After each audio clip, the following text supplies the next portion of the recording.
So great to be with you. Thanks for sharing some amazing ideas. Gentlemen, good to be with you. One of our previous speakers talked about finance is the backbone and the battlefield these days of this big climate fight. I know a little bit about amalgamated banks formed by labor unions, the biggest one, and maybe the greenest bank of its size. And I want to hear from you. But Brooks, tell us what you do all day. Well, how do you fit into the backbone battlefield that we're talking about? Okay, so for folks who are not familiar with Macquarie, and it was pronounced right the second time, so that was good. So Macquarie is an Australian bank, but also an asset manager. We have about $580 billion of assets under management, mutual funds, and fixed income relevant to the prior presentation. But the sort of interesting thing is Macquarie is the largest owner and operator and investor of infrastructure in the world. So we own ports and data centers and waste management businesses and power utilities and wind farms and solar farms and all these sorts of things all around the world. So that's one notable thing. I think the second thing is that Macquarie was the first large asset manager in the world to commit to managing all of those assets to global net zero by 2040. So 10 years ahead of Paris. And we gave all of these portfolio companies, about 170 or so around the world, we gave everybody 24 months to do three things. Finish measuring your emissions, which we had already started that process, but finish that up. Develop a science-based target plan to get your business to global net zero by 2040, and get that plan approved by the board of directors of the company. And that was December 2020, and in December of 2022, about 6 months ago, we had 100% of all the companies in the Americas meet that target, and we're about 85% the way done for the rest of the world, and I'm sure we'll get there, I'm pretty sure we'll get there at the end of the year. Excellent, okay. Ivan, tell me about Amalgamated. You're the head of sustainability there. What does that mean? So I oversee all of our climate commitments, a lot of our corporate social responsibility, ESG, and shareholder engagement work.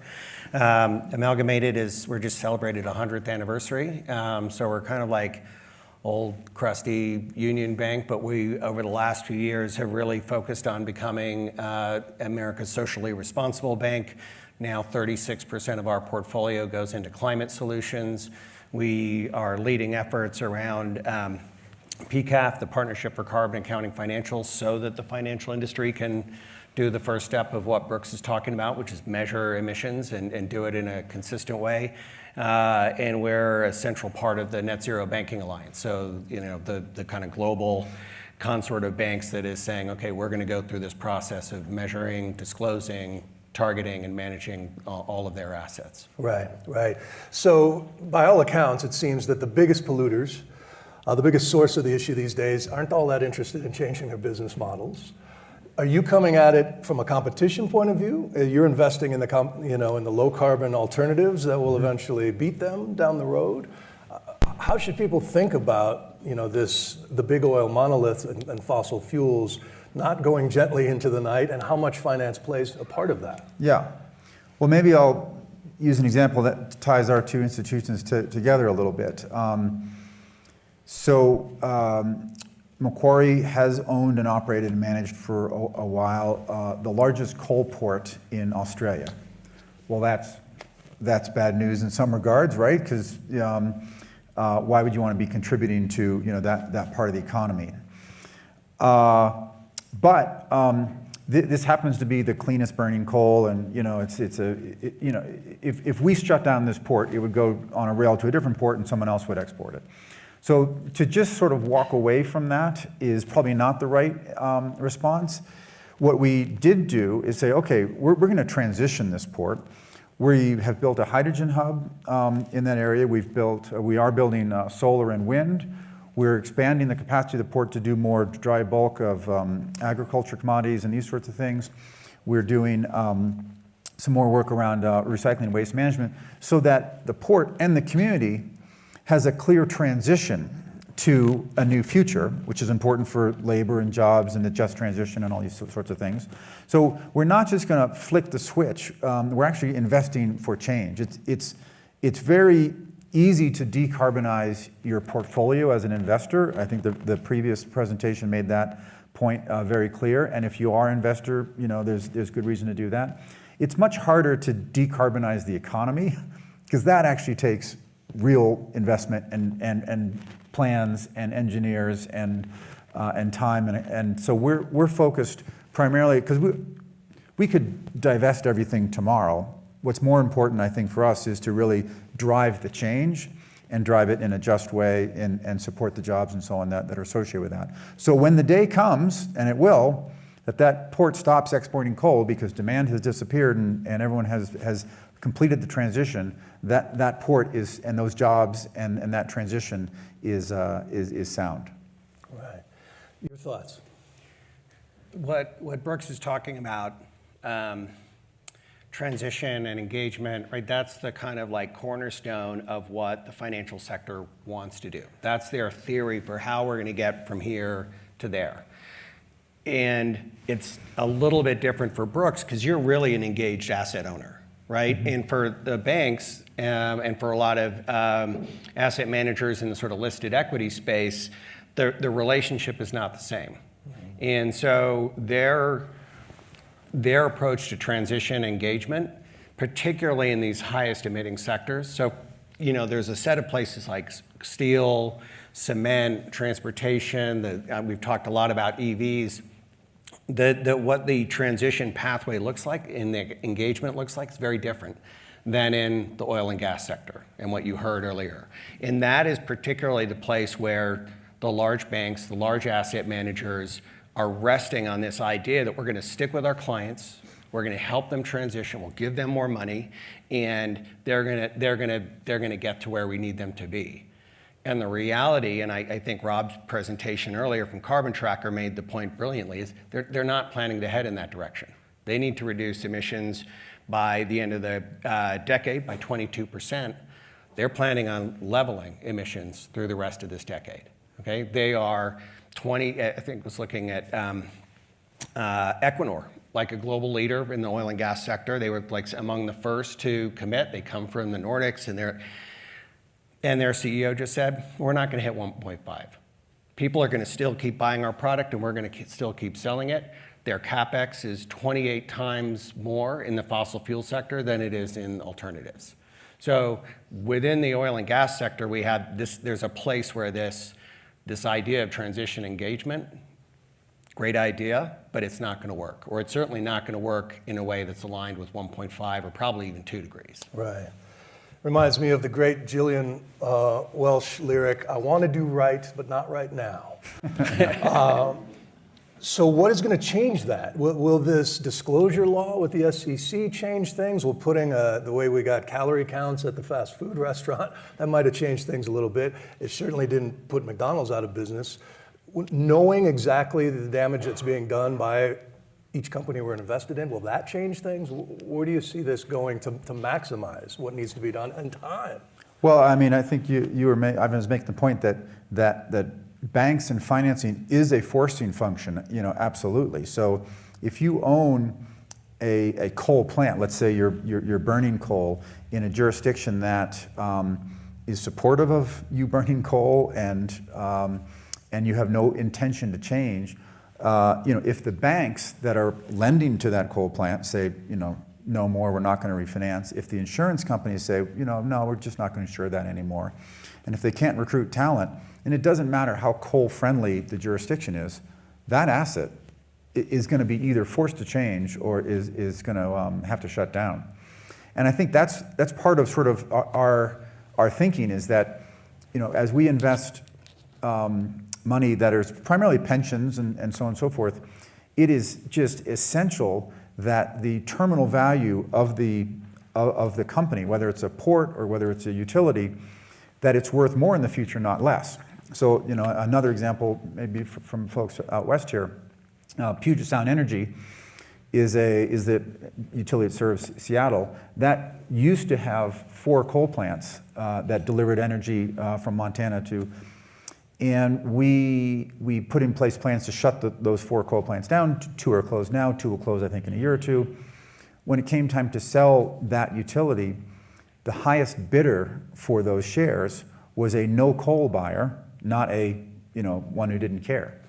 So it's really about preserving value and making these companies worth more in the future by decarbonizing them.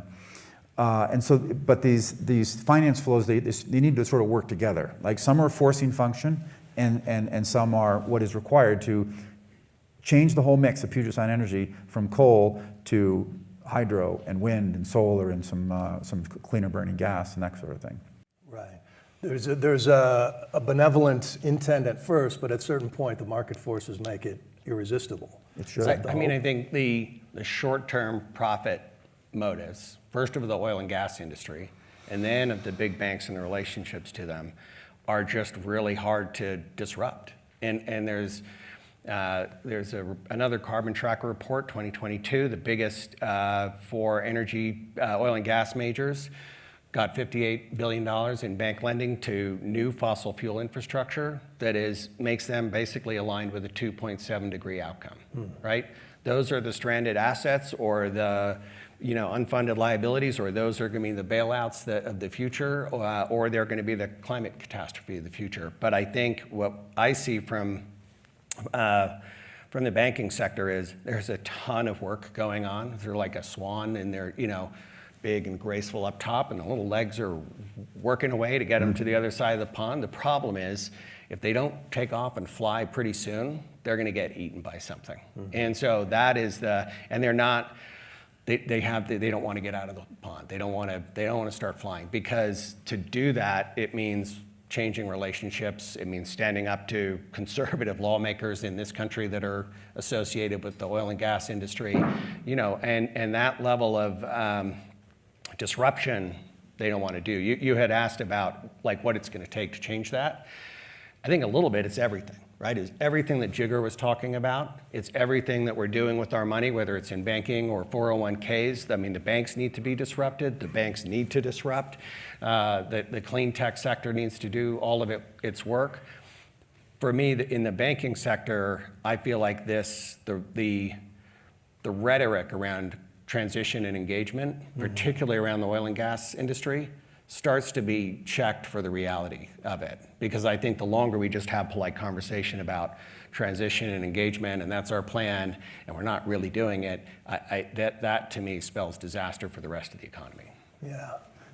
Well, yeah, I want to pick up a point I've made. I mean, it takes as many people as you can possibly recruit to the task, and I think Sphere made that point.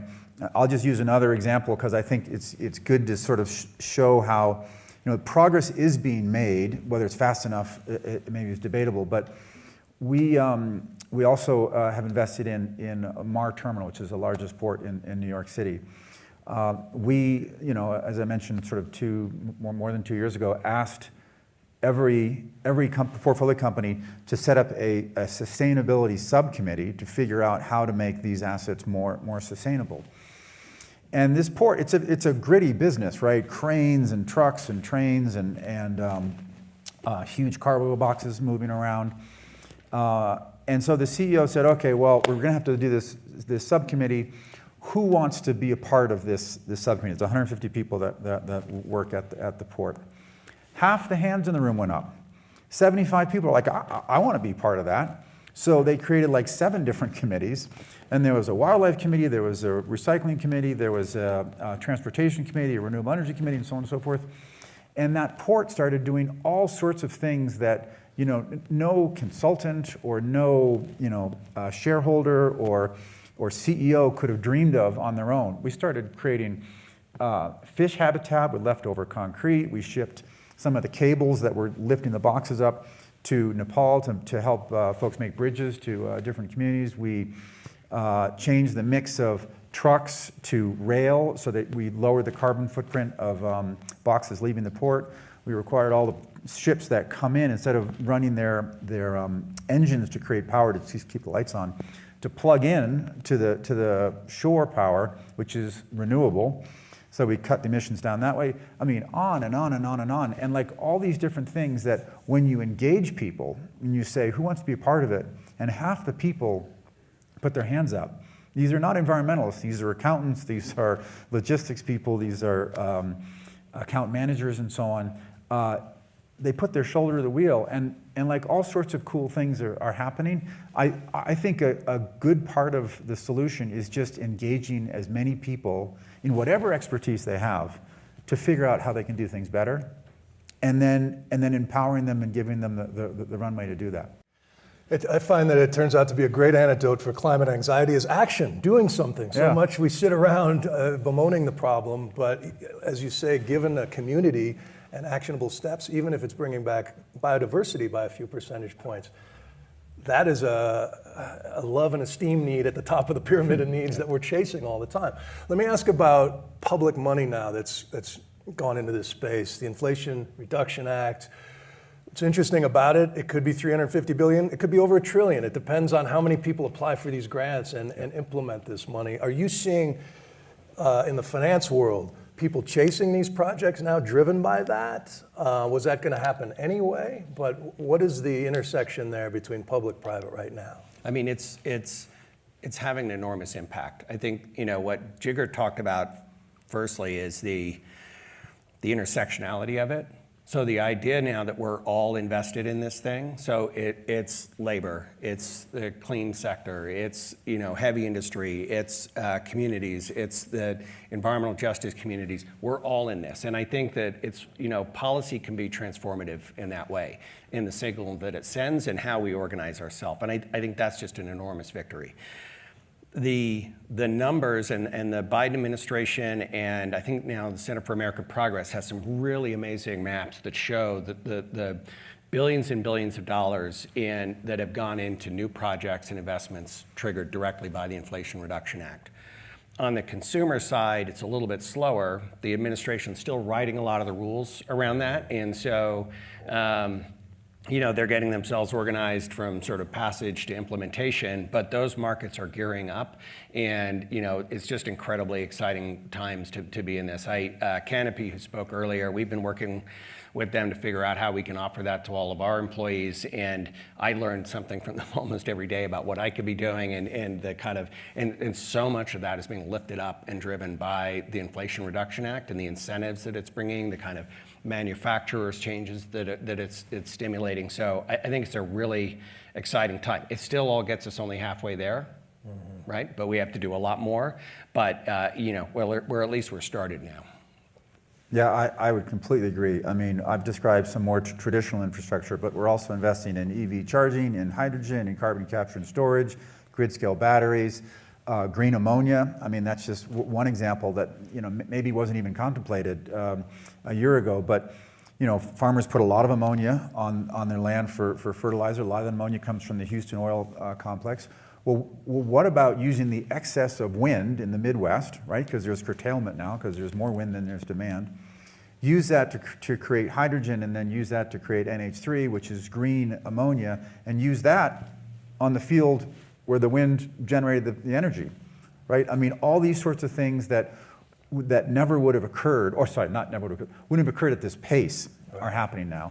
So I think what the IRA does is the purpose is to drive down the cost of all these technologies through implementation and so on and so forth.